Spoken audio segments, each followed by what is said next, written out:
Hello everyone! Today I'll be talking about one of the most exciting and hotly debated company of all time, Tesla. Those of you that follow it closely may already know that they have recently posted their fourth straight quarter of profit and is hotly anticipated to be added to the S&P 500. As per usual, I'll be doing a detailed review on the company based on their business plan, their corporate culture and leadership, and also their financial statements. I'll be giving my opinion on whether or not I think it's at a fair value right now after too many hours of research and maybe too many cups of coffee. If this is the type of informative video that you'd like to see, be sure to tap the like button and subscribe to see more. Here we go!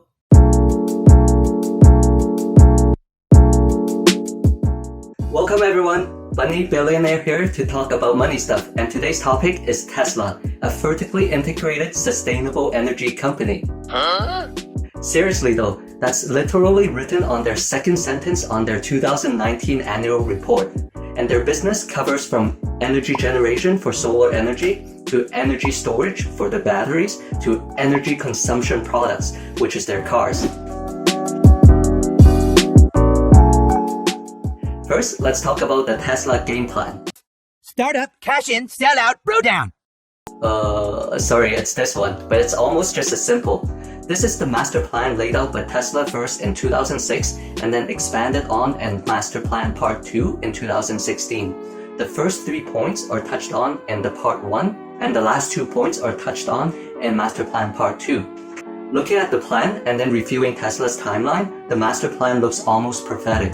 And this speaks volumes about Tesla's ability to deliver on its promise. And this is probably why Tesla gained such a huge following and a lot of people believe in the positive outlook of the company. After announcing the master plan in 2006, Tesla followed up by releasing the Roadster in 2008, which fulfilled the first step of its promise. This sports car generated income for the company, but more importantly, it's a statement that electric vehicle can be cool and desirable as well, and it gained media attention. Then, in 2012, according to step 2 of the plan, Tesla released the Model S, which is much cheaper compared to the Roadster before it. The price tag was $110,000 compared to $60,000 now. In the same year, Tesla also started building supercharger stations throughout the US and Europe, and this prepares electric vehicle for widespread adoption. Next, in 2015, Tesla came out with the Model X, which expands Tesla into the luxury SUV market. In the same year, they also started working on the third step of the plan by coming out with the Powerwall, which is an energy storage solution that is aimed for home and small businesses. The following year, in 2016, Tesla bought Solar City, which is a solar panel manufacturing company, which was helped started by Elon Musk, and Elon Musk was also a chairman in the company. And this completes step 3. But it remains to be seen whether this acquisition is the right choice for Tesla, and I'll explain this more in detail later in the financial section. In 2017, Tesla made a headway into the fourth step of the plan and created the Model 3, which is a relatively cheap sedan at only a starting price of $35,000. And it certainly looks like Tesla is making good progress on its fourth point. This year, it's coming out with the Model Y, which is its compact SUV. The Cybertruck and Tesla Semis are in the works. And also Tesla is working on tunnel transportation and reportedly on electric vans. This spreads Tesla business in all sorts of ground transportation.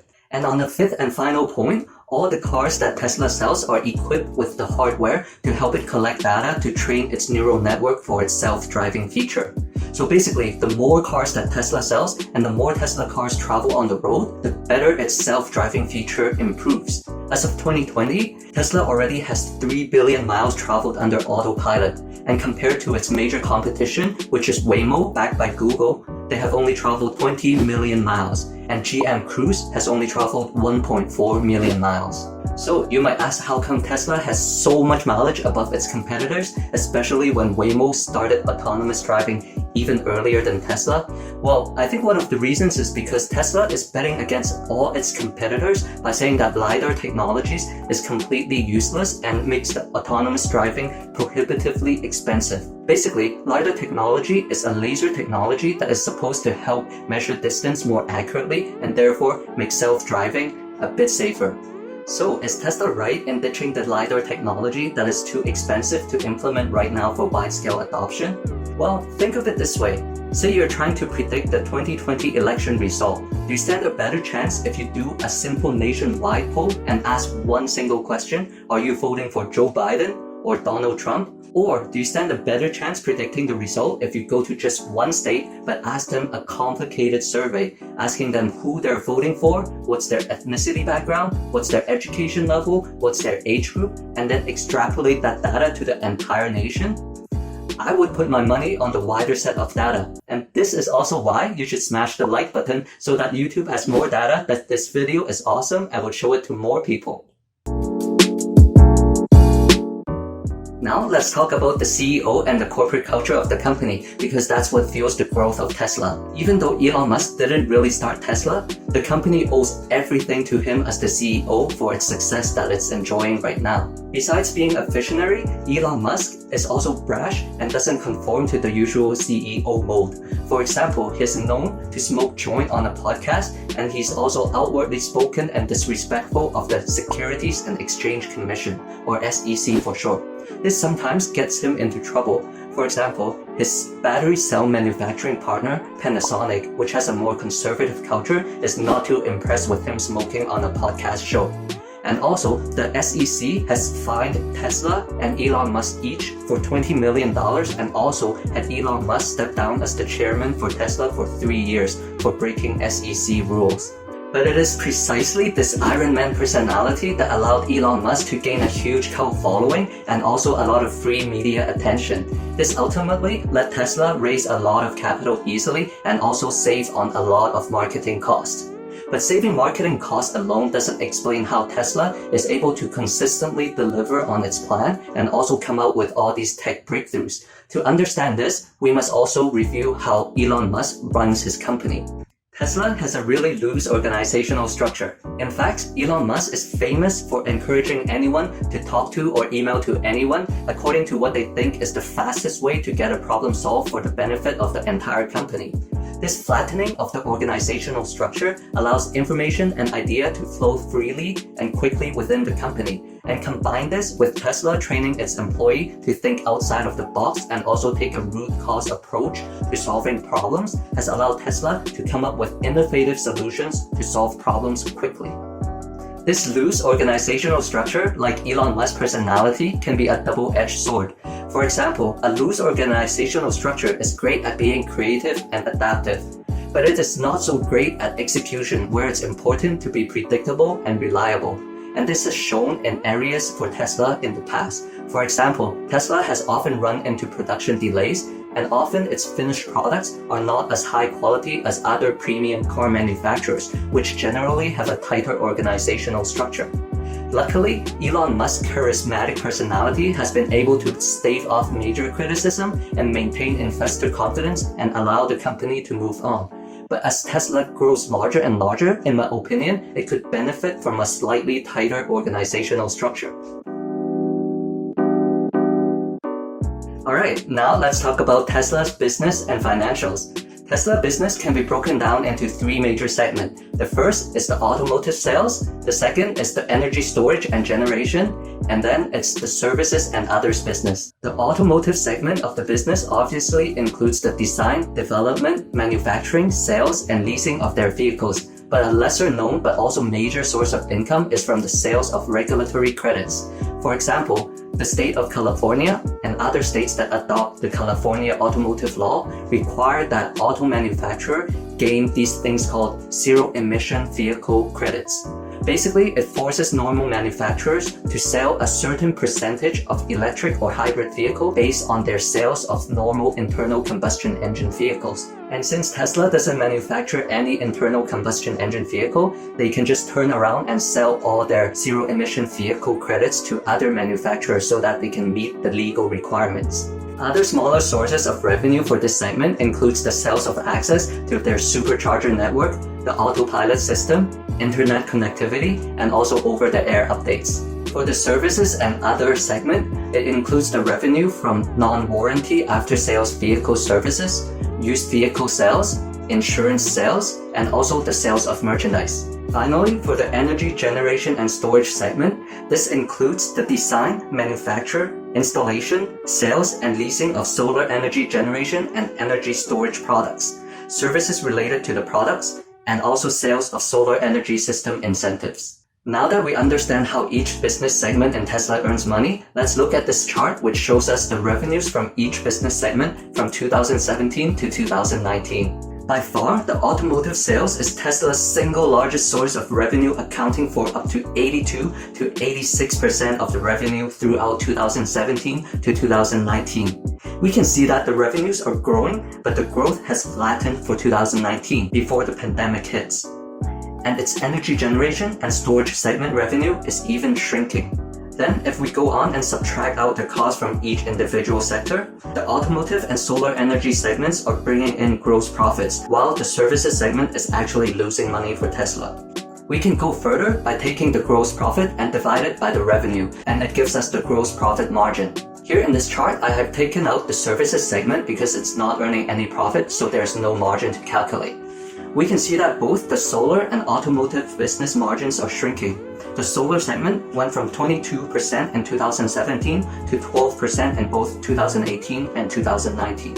Remember earlier in the video, I mentioned that it remains to be seen whether the acquisition of Solar City is a good move for Tesla. Well, as it turns out, Solar City was having a major liquidity issue at the time Tesla was proposing to buy it. And this acquisition is essentially a bailout for the Solar City. In fact, a whole bunch of shareholders are filing a lawsuit against Tesla for $2.6 billion in damage for this questionable acquisition. And to make matter even worse, shortly after the acquisition of Solar City, Tesla moved as much employee as it can from Solar City into the production of Model 3. And as a result, the solar energy business for Tesla suffered. Now, let's look at the profit margin for the automotive segment. The profit margin went down from 23% in 2017 and 2018 to just 21% in 2019. However, I'm not that worried with this decline, as this is expected because Tesla is seeing growth in the sales of the cheapest Model 3 sedan, and with the lower price unit, naturally comes a lower profit margin. Actually, these automotive margins by Tesla is very good by industry standard. We can compare it to Toyota and we can see that Tesla does have an advantage in this regard. And actually, in the latest 2020 Q1 and Q2 reports, the profit margin for the automotive segment has bounced back up to 25.5% and 25.4%. This is likely a result of the ramping up in production of Model 3, and this caused an economy of scale, and the unit cost of producing Model 3 has gone down, and this drives up the profit margin.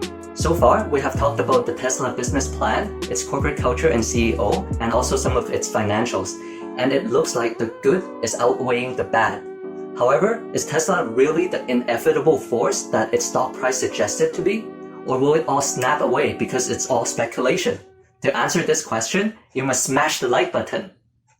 Just kidding. But seriously, just do it. Do it!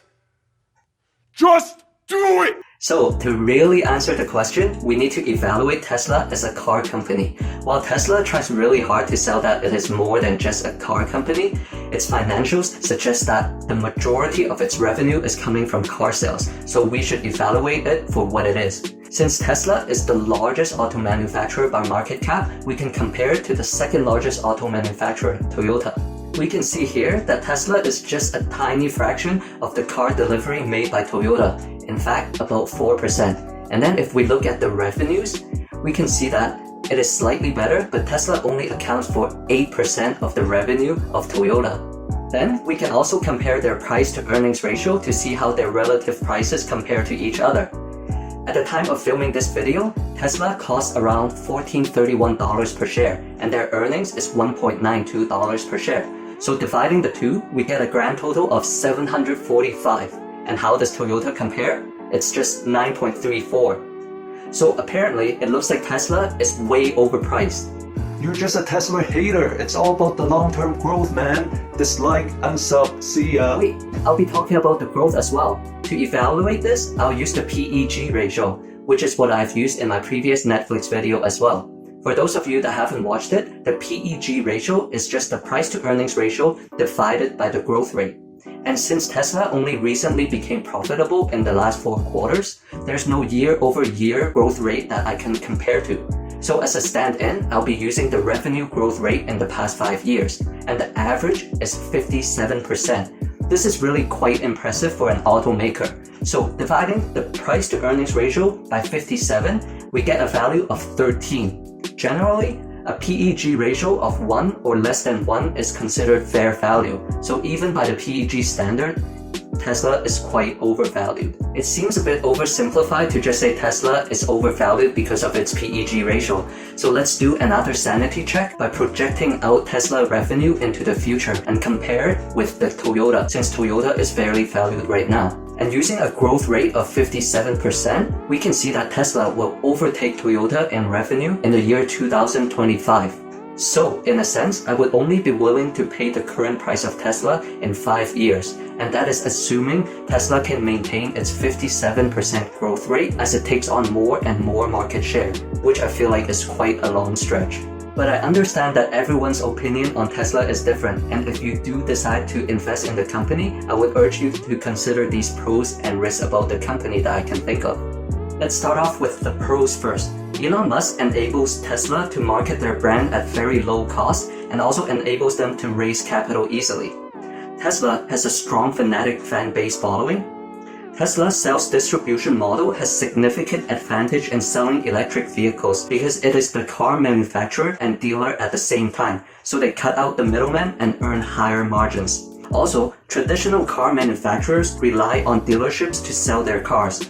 Dealerships make the most money on servicing and parts of vehicles. And as we can see in Tesla business segments, the electric vehicle servicing is not exactly a moneymaker. So I would expect reluctance from dealerships to push hard on electric vehicle sales for Tesla competition.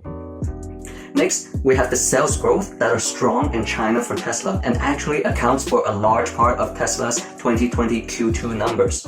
The Chinese government has a policy that is strongly promoting electric vehicles. Tesla has met the criteria for inclusion in the S&P 500, and the speculation is that it may be added to the index on the 3rd Friday of September during the quarterly rebalance, which may drive up demand for the stock and therefore the price of the stock further. Next, let's talk about the risks.